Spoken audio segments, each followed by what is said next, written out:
Assalamualaikum warahmatullahi wabarakatuh. Salam kebajikan. Selamat siang, Om Swastiastu ya untuk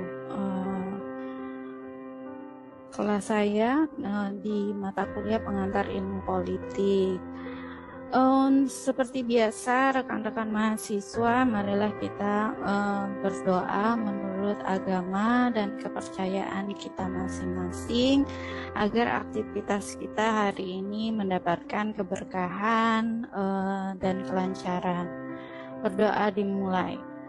Rekan-rekan mahasiswa, hari ini kita akan mempelajari tentang partai politik ya.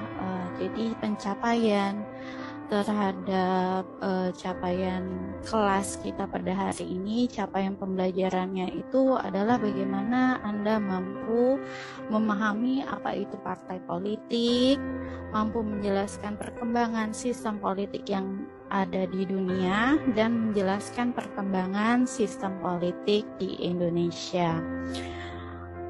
Oke, biar kita lebih termotivasi untuk menjalani aktivitas belajar kita hari ini, saya ada sedikit video motivasi ya. Mari kita saksikan bersama-sama. Setelah dari kita lihat ya bagaimana motivasi di video tersebut, bahwa ternyata ada banyak sekali orang-orang di dalam organisasi, baik di kehidupan kita sehari-hari maupun kehidupan bernegara, itu ada yang mendukung, ada juga justru yang menghalangi semua kegiatan yang sifatnya mencapai tujuan. Ini juga tidak lepas ya Bapak dan Ibu, bahwa kalau misalnya di dalam kegiatan bernegara itu ada banyak kepentingan ya. Ini berkaitan dengan materi yang pengen kita sampaikan pada hari ini, bahwa kepentingan itu sangat mendominasi ya lancar tidak lancarnya suatu pencapaian tujuan. Ternyata kalau misalnya terlalu banyak kepentingan ya, ternyata yang terjadi itu malah menghalang-halangi pencapaian tujuan. Makanya jangan sampai kita menjadi pribadi yang seperti itu. Kita harus menjadi pendorong ya pencapaian tujuan, malah mendukung, jangan sampai menghalangi, apalagi menghambat dan merusak ya, seperti yang kita gambarkan di dalam video ini. Baik ya, untuk memahami lebih jauh, marilah kita bersama-sama melakukan pretest terlebih dahulu. Silakan rekan-rekan mahasiswa join di pretest saya. Ini ada alamatnya dan kode-kodenya juga ada di sini. Ini penting ya, bagaimana saya mengukur kemampuan Anda di dalam memahami konsep dari ilmu partai politik yang akan kita bahas hari ini. Dari itu ternyata ada banyak ya yang sepertinya sudah membaca ya bahan-bahannya, karena dari yang saya lihat hasil dari pretestnya hampir rata-rata 70% rekan-rekan mahasiswa bisa menjawab ya. Artinya semua sudah mempersiapkan ya, sudah banyak membaca di dalam sebelum memasuki kelas saya. Saya apresiasi kepada rekan-rekan mahasiswa sudah bisa mempersiapkan diri Anda di kelas ini.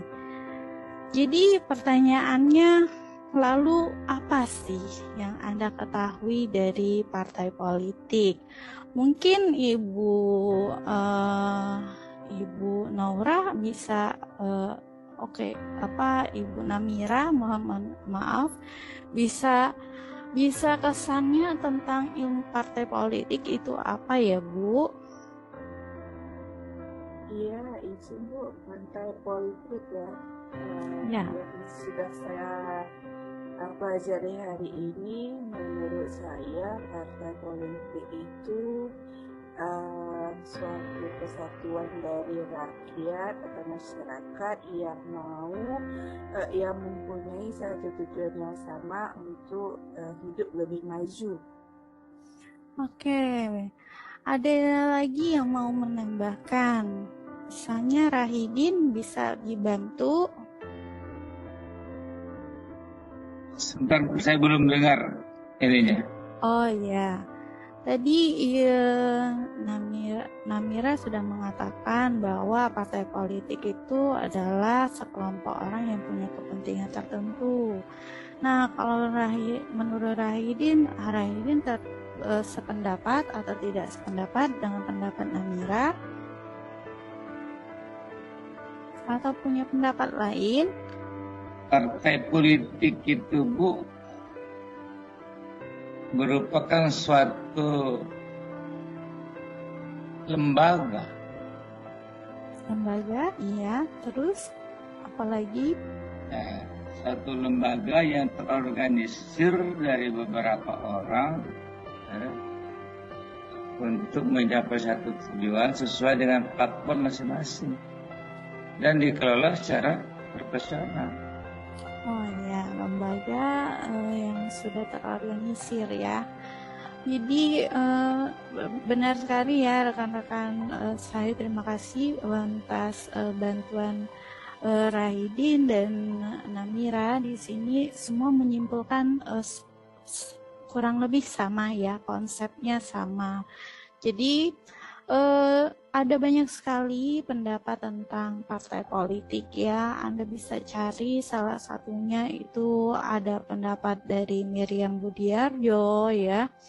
Kemudian ada Stakmun ya, di mana intinya ya adalah sekelompok orang yang terorganisir seperti kata Rahidin tadi, yang punya orientasi dan nilai-nilai yang memiliki cita-cita yang sama. Kalau di dalam Stakmun dia bilang bahkan di orang-orang ini mengikuti persaingan dalam pemilu ya, untuk mencapai kedudukan sebagai pejabat di dalam suatu negara. Jadi artinya kalau misalnya kita berbicara orang yang punya kepentingan saja tapi dia tidak mengikuti pemilihan umum, dia belum bisa dikatakan sebagai partai politik. Dia masih kategorinya kelompok kepentingan ya, rekan-rekan mahasiswa. Jadi jangan salah, mentang-mentang dia ada cita-cita tujuan yang sama yang pengen ini, kalau misalnya dia tujuannya itu adalah kekuasaan, itu baru partai politik dan belum bentuknya sudah terlembaga dan terorganisir. Jadi bisa dibedakan ya antara partai politik dan kelompok kepentingan. Kalau kelompok kepentingan cenderungnya dia itu tidak mempublikasikan siapa dirinya. Cenderungnya dia main belakang lah ya. Mereka permainannya tuh tidak terpublikasi siapa, tiba-tiba dia mempengaruhi pembuatan keputusan kebijakan. Jadi apakah sudah bisa dipahami antara beda partai politik dengan kelompok kepentingan?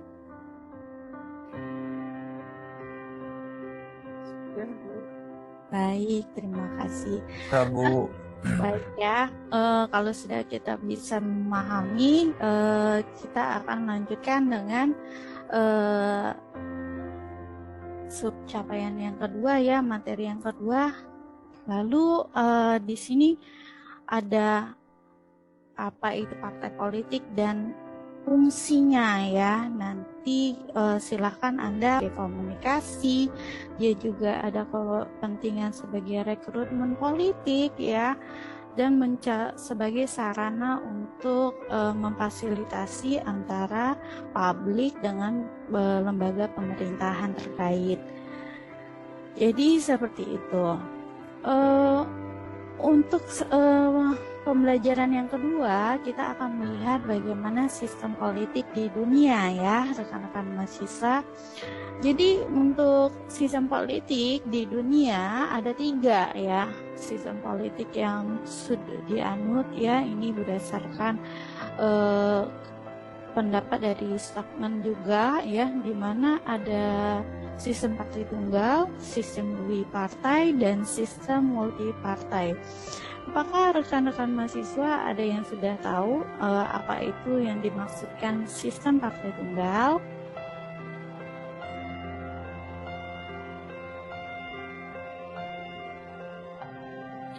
Kemudian, apakah kalian tahu sistem partai tunggal itu apa?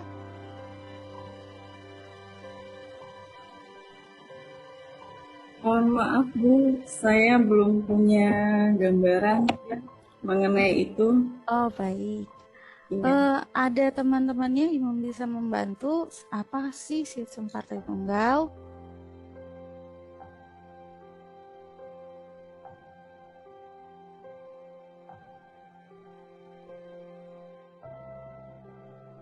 Baik ya, mungkin masih belum banyak yang tahu ya konsepnya. Jadi ada ketiga konsep sistem partai ini sebenarnya dianut oleh banyak sekali negara-negara, khususnya ya negara-negara besar. Jadi kalau misalnya saya boleh menjelaskan secara konsep, sistem partai tunggal adalah sistem yang hanya ada satu partai di negara tersebut. Jadi ini adalah sistem negara, sistem kepartaian yang otoriter, lebih bisa dikatakan demikian ya. Kebanyakan ini dianut oleh negara-negara yang berasaskan sistem komunis ya, seperti Rusia, Cina ya, kemudian ada di Afrika juga beberapa negara Afrika ya. Jadi sistem partai tunggal sendiri itu tidak terlalu mementingkan fungsinya sebagai sarana komunikasi politik, bahwa kalau misalnya sistem partai tunggal ini karena tidak ada pesaing, jadi dia cenderung hanya sebagai bonekanya pemerintah saja ya. Jadi secara tidak langsung dibilangin untuk ada azas keterbukaan, padahal sebenarnya secara tidak data membuktikan bahwa sistem partai tunggal itu cuma mendukung saja apa yang menjadi kebijakan pemerintah. Jadi dia tidak ada kritikan, tidak ada masukan ya. Kalau sistem duipartai itu berbeda dengan sistem partai tunggal, di mana ada dua partai yang berkuasa di suatu negara. Ini dianut oleh negara-negara maju seperti Eropa, Amerika, Inggris ya. Kalau sistem duipartai ya rekan-rekan mahasiswa, dia itu ada dua partai kuat di situ. Yang pertama dia menduduki sebagai partai pemenang ya, dikatakan seperti itu, dan yang kedua itu sebagai partai oposisi atau partai yang mengawasi jalannya pemerintahan. Jadi ini mereka bersinergis ya keduanya untuk sama-sama mendapatkan kebijakan terbaik untuk negaranya. Sedangkan sistem multipartai ini banyak sekali dianut oleh sistem negara-negara berkembang ya, di mana ada lebih dari dua partai yang ada di sistem pemerintahan mereka ya. Jadi tidak ada posisi, kadang-kadang muncul partai oposisinya, tapi lebih banyaknya juga tidak gitu ya. Bergantung dengan case-case negara masing-masing. Nah, kalau kita bisa diskusikan, menurut Anda, mana sistem partai politik yang paling ideal menurut Anda? Di antara tiga sistem partai politik itu tadi, mana yang kira-kira? Silakan Anda berdiskusi ya. Anda membentuk kelompok, 3 orang kelompok saja, nanti kita akan simpulkan kira-kira mana yang paling ideal ya.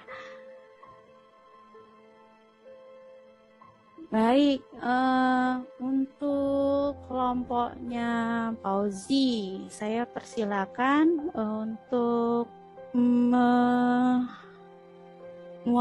hasil diskusi kelompoknya. Menurut kelompok Pauzi, apakah sistem politik yang paling ideal?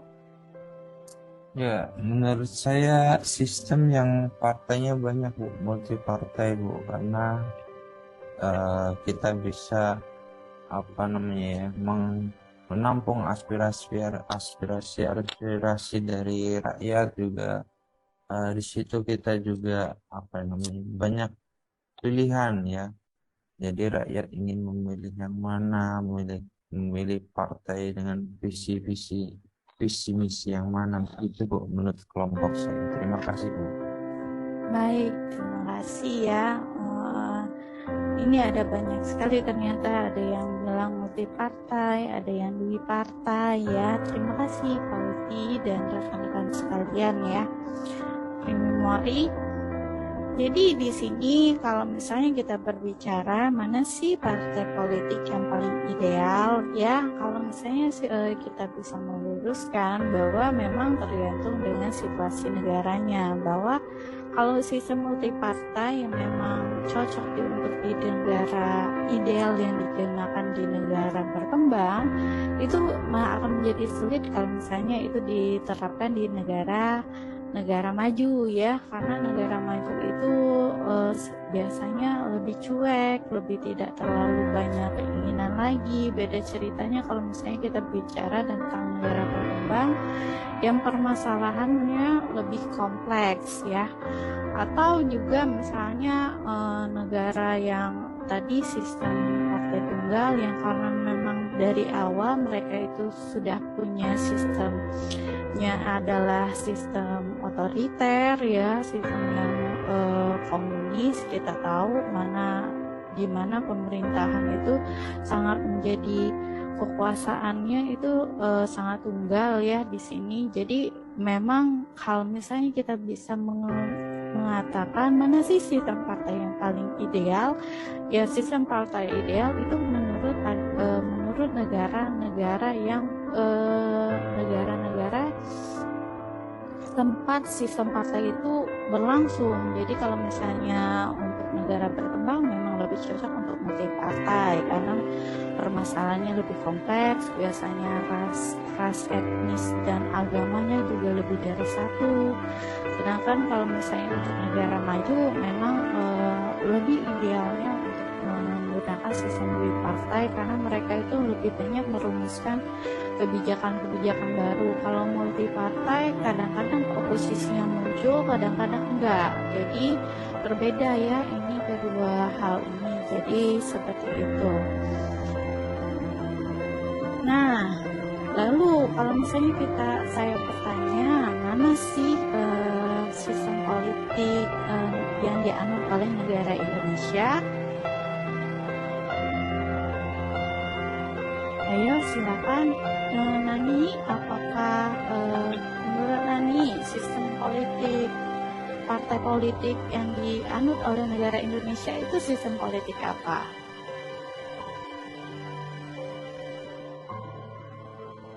Baik, saya akan menjawab sistem politik yang dianut oleh negara kita itu adalah sistem politik demokrasi. Baik, terima kasih. Ada lagi yang lain yang mau menambahkan?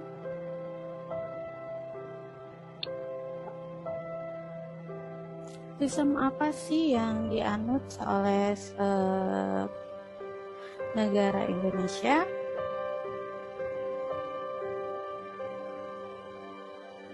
Ya, jadi tadi jawaban Nani itu sebenarnya sudah sangat benar ya. Jadi di antara sistem yang ditawarkan tadi, dia nggak ikut semua dari sistem ini. Dia merumuskan sendiri menjadi sistem demokrasi ya. Kecenderungan sistem demokrasi ini sebenarnya agak mirip dengan sistem multipartai, tetapi di dalam sistem demokrasi ada banyak sekali kompromi-kompromi ya, ada banyak sekali musyawarah-musyawarah untuk mencapai mufakat, karena memang kita kan menganutnya itu azas Pancasila ya. Nah, untuk menyimpulkan perkembangan partai politik yang ada di Indonesia, marilah kita melihat baik ya perkembangan partai politik yang ada di negara Indonesia. Sebenarnya intinya itu ada beberapa aspek ya. Jadi yang pertama itu sebelum kemerdekaan, ya ini banyak disebutkan sebagai masa penjajahan ya, dimana kita tahu yang paling lama menjajah kita itu adalah Belanda ya. Jadi era-era Belanda ini banyak yang menyebutkan sebagai eranya kolonial, kemudian pra kemerdekaan, setelah kemerdekaan, dan kemudian ada namanya Orde Baru, reformasi, dan sampai dengan yang sekarang. Jadi kalau misalnya kita boleh telaah di awal-awal terbentuknya partai politik itu belum diakui ya di masa kolonial. Jadi di mana di masa-masa kita mengalami penjajahan ya, di masa Belanda itu organisasi itu Budi Utomo itu hanya sebagai organisasi berbentuk parpol, tapi bukan parpol. Dia tidak mempublikasi bahwa dia itu parpol gitu ya. Jadi ada 9 ormas pada saat itu yang sebenarnya itu adalah parpol tapi tidak mempublikasi parpol ya. Kemudian mereka sudah banyak sekali melakukan kegiatan politik di situ ya, di mana mereka banyak menyatukan. Budi Utomo salah satu produknya itu menyuarakan namanya Sumpah Pemuda ya, agar orang-orang bisa memiliki bahasa yang satu, komunikasi yang satu, lagu yang satu ya. Sebenarnya itu salah satu bentuk bahwa kita itu sudah mengarah ke bagian politik ya. Kemudian berlanjut era ya, kita tahu bahwa itu adalah kegiatan yang dimana ada 3 partai yang diakui pada saat itu ya.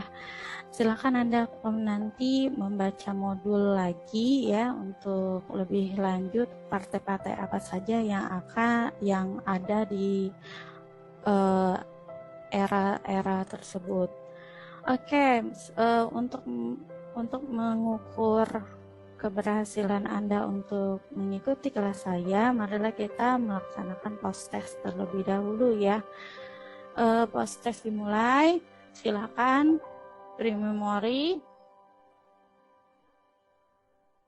Baik ya, terima kasih ya. Di sini ada Namira, nilainya paling terbesar ya dari pretest dan posttest. Ternyata menunjukkan bahwa pengetahuan Anda di sini lebih baik ya, sudah lebih baik daripada pretest tadi. Jadi kegiatan pembelajaran ini alhamdulillah sudah mencapai capaian pembelajaran.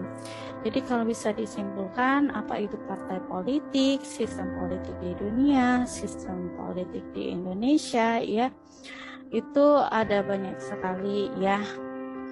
Intinya partai politik itu adalah lembaga yang terorganisir oleh sekelompok orang ya untuk memenuhi pemenuhan kekuasaan, dan ini biasanya juga bergabung di dalam kegiatan pemilu ya. Kemudian sistem politik dunia tadi ada 3 yang dominan, tapi ada juga sistem politik demokrasi yang tidak dianulir oleh 3 sistem politik besar tadi. Kemudian ada sistem politik perkembangan sistem politik Indonesia tadi. Kita melihat bahwa dari serangkaian kegiatan tadi memang cenderungnya sistem politik di Indonesia itu dari masa ke masa itu selalu lebih dari 1 partai politik yang bersaing di dalam ajang pemilunya. Baik ya, itu saja mungkin yang bisa saya sampaikan pada pada kegiatan hari ini untuk menutup, sebelum menutup ya, kita berdoa lagi menurut agama dan kepercayaan. Ya, tidak lengkap kalau misalnya tadi saya di awal ada pantun, di akhir juga mungkin ada pantun ya. Makan pempek ikan tenggiri tak lengkap tanpa kuah cuko. Cukup sekian presentasi saya hari ini. Mohon maaf apabila ada salah kata. Terima kasih. Baik, terima kasih. Ya, baik, Pak Nurmansah, silahkan Pak Dr. Nurmansah. Ya, baik, terima kasih Bu Dr. Sumarlina. Luar biasa Ibu Mawadah. Pertama kali tampil sudah luar biasa nih, lancar, sudah sangat lancar.